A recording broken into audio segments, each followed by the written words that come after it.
तर आई कळसुबाई हे सर्वोच्च जे शिखर आहे 1646 मीटर इतकं उंच आणि 5400 फूट इतक्या उंचीवर असणारे महाराष्ट्राचं माउंट एव्हरेस्ट म्हणावं लागेल.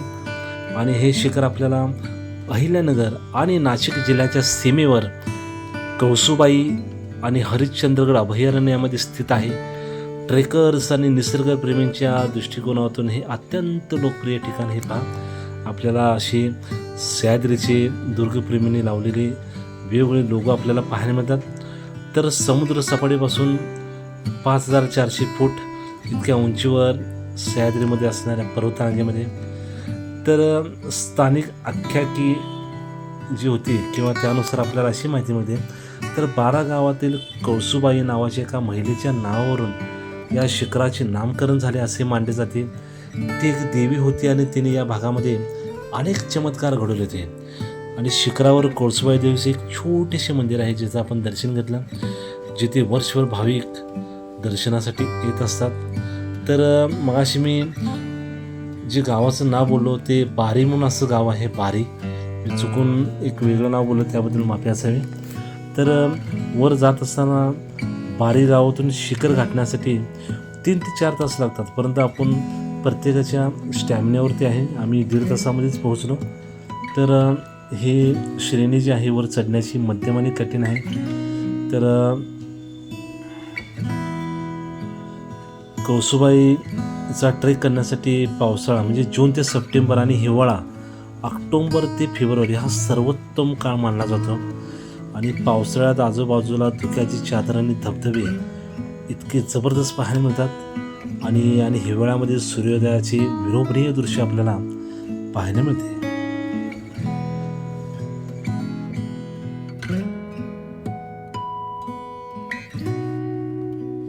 आणि या मंदिरामध्ये कळसुबाईच्या मंदिरामध्ये 3च व्यक्ती बसू शकतात.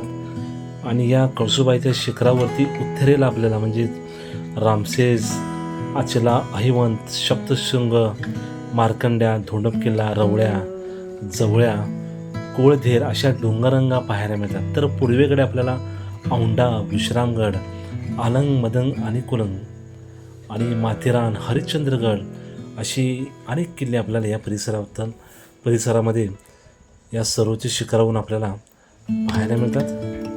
तर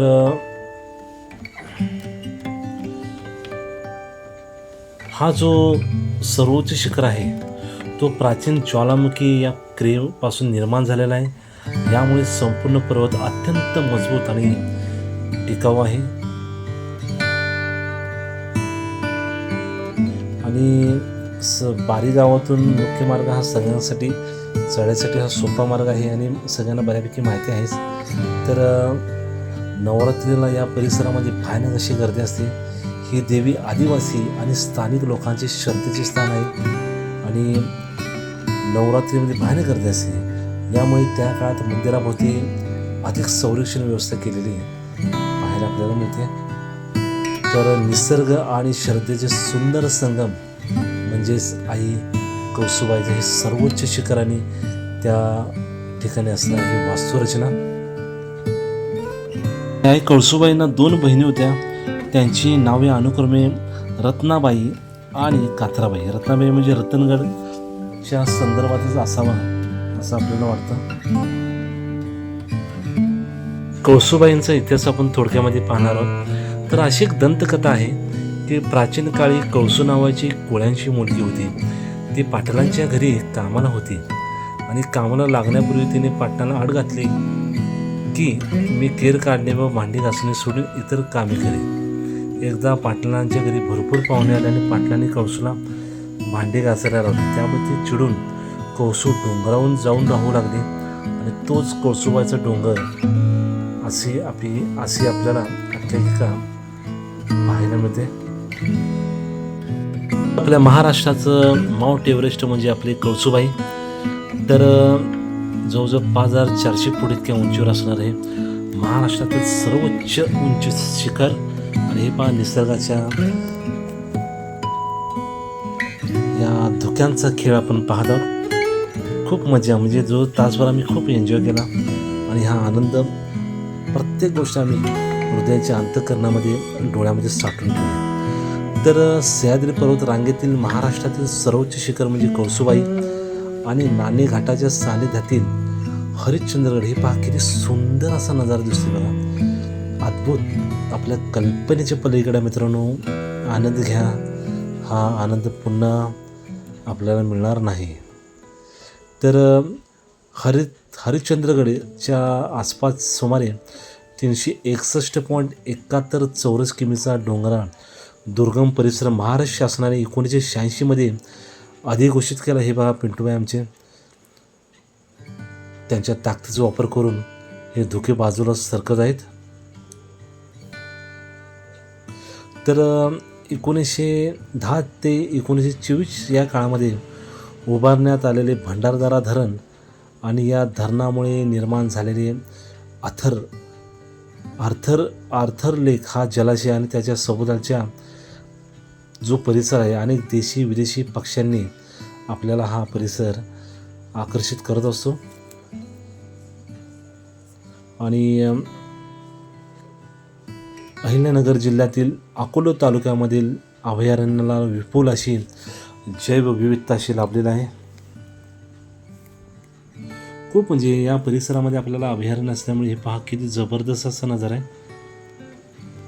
या परिसरामध्ये आपल्याला भरपूर अशा प्राण्यांचाही वावर आपल्याला पाहायला मिळतो.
मित्रांनो, पुढं राहताना खूप अशी भीती वाटत होती, कारण खूप जोरात वार होतं. तोल गेला की भावांनो या धुक्याबरोबर डायरेक्ट ढगातच.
या माऊलीकडून आम्ही पेढे घेतले